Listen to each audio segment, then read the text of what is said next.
तुम्हारी रघुपति भक्ति निरंतर बढ़ती रहे बस।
हमारे अस्त्र को आपने अपने मुख में स्थान दे दिया। ये मित्रता कब हुई प्रिय हनुमान? इनसे वाद विवाद करने में आपको प्रतीक्षा करनी पड़ती प्रभु, इसलिए मैंने सोचा अपने मुख में ही स्थान दे दूं।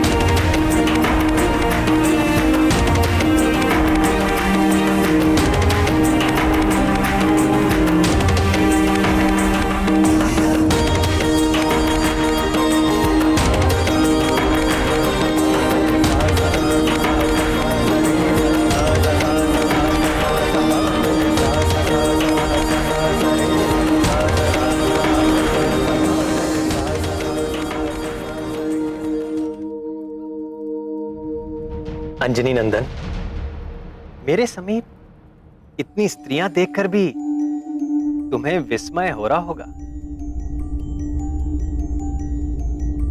हो तो रहा है प्रभु।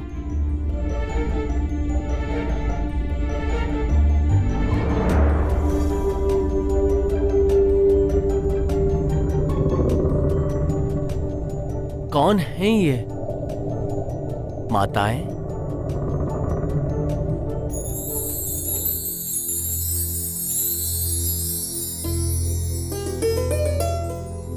तुम्हें स्मरण होगा कपिवर, त्रेता युग में अनुजों और सेना सहित मैंने सरयू नदी में जल समाधि ले ली थी। तब से अब तक लाखों वर्षों से तुम निरंतर मेरे नाम का जाप कर रहे हो, और कदाचित तुम्हें भी बोध है वत्स कि वर्तमान द्वापर युग में मैं श्री कृष्ण रूप में इस पृथ्वी पर फिर से अवतार ले चुका हूं।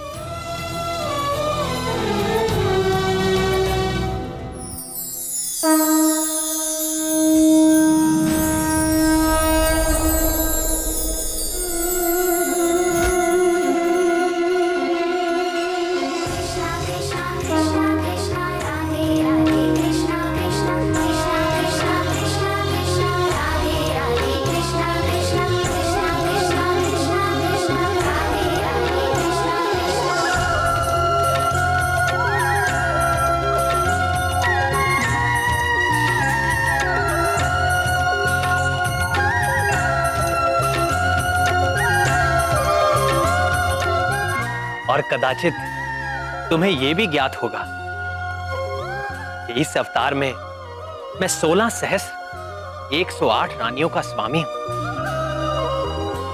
यहां उपस्थित ये सारी स्त्रियां मेरी विवाहिता हैं। तुम तो सदैव मेरे हृदय में वास करते हो प्रियवर। तुम तो मेरा स्वभाव जानते हो। मैं समदर्शी हूं, सबके साथ समान भाव रखता हूं। केवल तुम जैसे भक्तों पर मेरी विशेष कृपा रहती है। मैं तुमसे बहुत प्रसन्न हूं हनुमान। मांगो, वर मांगो। नाथ, यदि आप मुझसे सचमुच प्रसन्न हैं, तो मेरे हृदय में सदैव बसने वाले सीतापति धनुष बाणी प्रभु श्री राम के रूप में मुझे पूर्ण दर्शन दीजिए।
तुमसा प्रिय मुझे कोई नहीं हनुमान।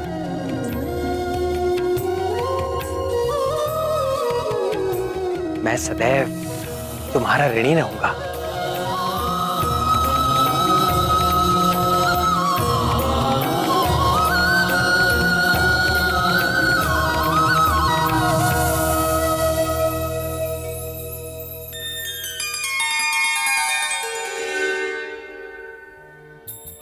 देखो हनुमान, अगले कल्प में तुम्हें ब्रह्मा जी का दायित्व धारण करके इस सृष्टि की रचना करनी होगी। करोगे ना?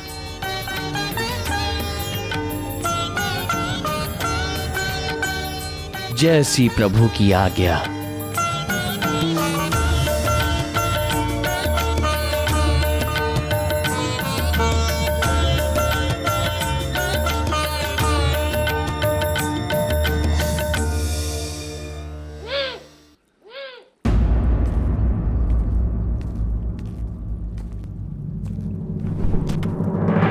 सुनो मित्र सुदर्शन, अभी यहाँ पर परमवीर हनुमान आने वाले हैं। सावधान रहना, भूलकर भी उनसे उलझना मत, नहीं तो। शिराज, वो तो आकर चले भी गए।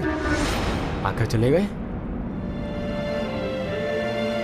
बल ही नहीं, गति में भी वो मुझसे बढ़कर है, और मारक क्षमता में मुझसे भी बढ़कर। मित्र वैनते, मैं क्षमा चाहता हूं। आज मैंने व्यर्थ ही आपके आगे अहंकार किया। नहीं नहीं अस्त्र शिरोमणि, भूल मेरी थी, क्षमा तो मुझे मांगनी चाहिए।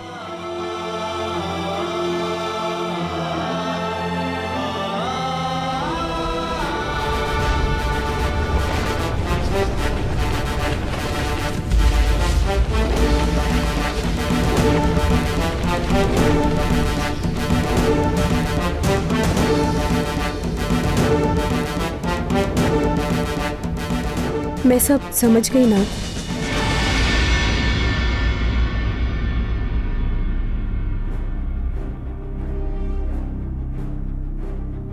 क्या समझ गई प्रिय?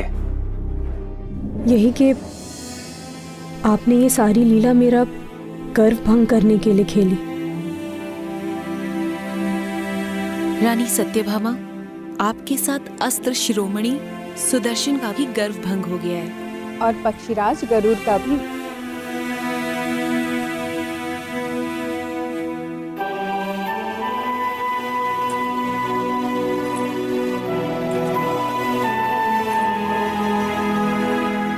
मुझे अपने रूप का अभिमान हो गया था स्वामी।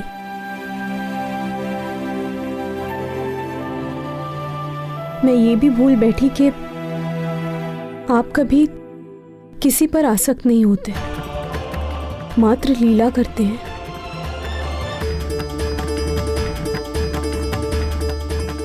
मुझे क्षमा कर दीजिए नाथ।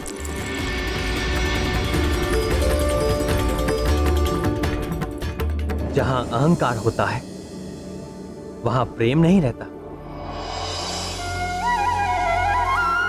अहम के जाते ही भक्त और भगवान में कोई भेद नहीं रह जाता।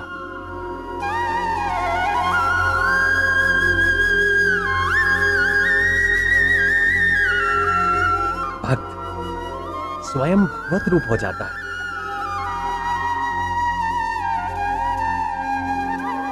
ये है प्रेम की शक्ति। जानती हो सबसे बड़ा प्रेमी कौन है?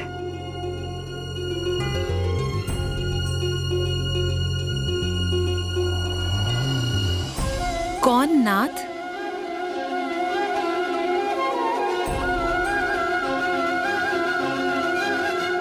पवन पुत्र हनुमान।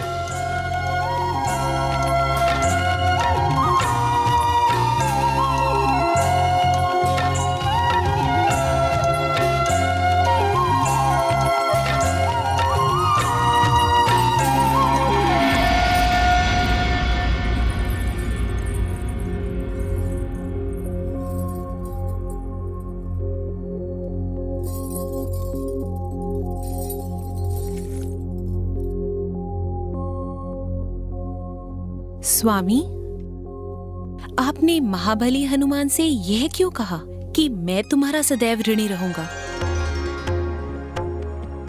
भक्त तो भगवान के जन्म जन्मांतर से ऋणी थे और सदैव रहेंगे, परंतु भगवान भक्त का ऋणी हो, यह तो महान आश्चर्य का विषय है। कारण ही कुछ ऐसा है कि मैं ऋणी हूं और सदैव रहूंगा। तो बताइए ना प्रभु।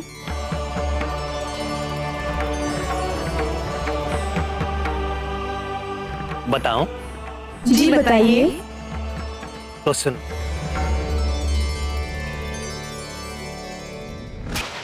वीर हनुमान ने मेरे प्राणों की रक्षा की थी। आपके प्राणों की रक्षा? मेरी ही नहीं, शेषावतार लक्ष्मण की और 64 करोड़ वानरों की भी जीवन रक्षा की थी।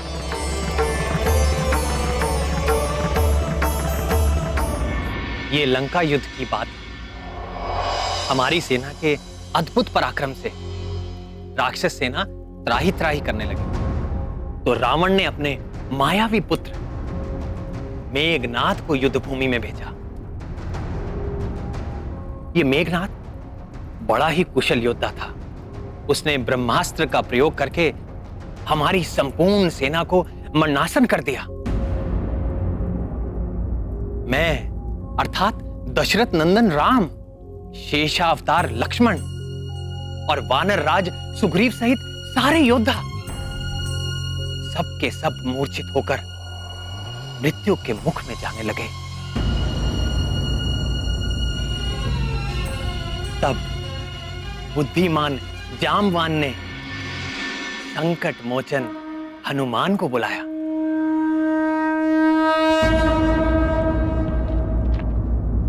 तात, आप ठीक तो हैं?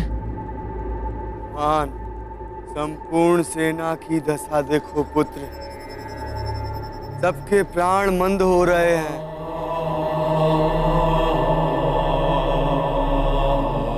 हाँ तात, सूर्य की प्रथम किरणों के साथ ही ये सभी सैनिकों के प्राण पखेरु हो जाए। अब केवल तुम ही हम सब की प्राण रक्षा कर सकते हो हनुमान। किसी दूसरे में ये योग्यता नहीं है। श्री राम भी इस घड़ी में तुम्हारे पराक्रम के आश्रय हैं। और मेरा पराक्रम मेरे प्रभु श्री राम के आश्रय। मैं जानता हूँ पुत्र, तुम्हें बहुत दूर हिमालय जाना होगा और ब्रह्मास्त्र के उपचार के लिए औषधियां लानी होंगी पुत्र। हिमालय? हिमालय तो यहाँ से सहस्रों योजन की दूरी पर है। चकित न हो राक्षस राज, विलक्षण हनुमान पवन पुत्र है और पूरी तरह सक्षम। उनके लिए ना तो कोई कार्य दुष्कर है और ना ही कोई स्थान दुर्गम। आप औषधियां बताइए तात। उनके नाम ध्यान से सुनो पुत्र। मृत संजीवनी, विशल्यकर्णी, सुवर्णकर्णी और संघानी। ये हिमालय पर कहाँ प्राप्त होंगी तात? ऋषभ नामक सुवर्णमय शिखर और शंकर जी के निवास कैलाश के बीच द्रोण नामक एक पर्वत है पुत्र, जो अपने प्रकाश से अलग ही दिखाई देता है। उसी पर्वत पर ये चारों औषधियां मिलेंगी, जो अपनी विशेष आभा से चमकती रहती।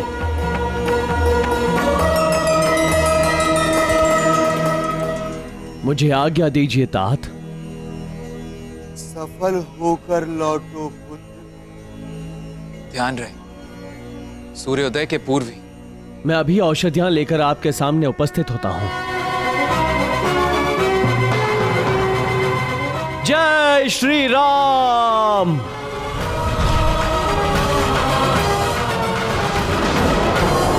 जय श्री राम।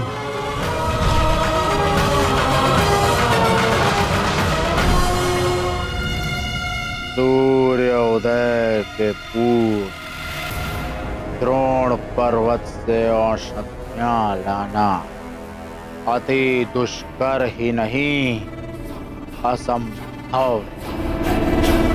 वानर सेना के सारे योद्धा मेघनाद के ब्रह्मास्त्र से आहत होकर मरणासन पड़े हुए हैं। ये अति दुष्कर कार्य करेगा। कौन करेगा? इस असंभव कार्य को करने का संकल्प हनुमान ने ले लिया। किसने? उसी हनुमान ने जिसने हमारी सुनहरी लंका को अपनी पूंछ से जलाकर काला कर दिया है। ज्ञान गुण सागर है कपी सत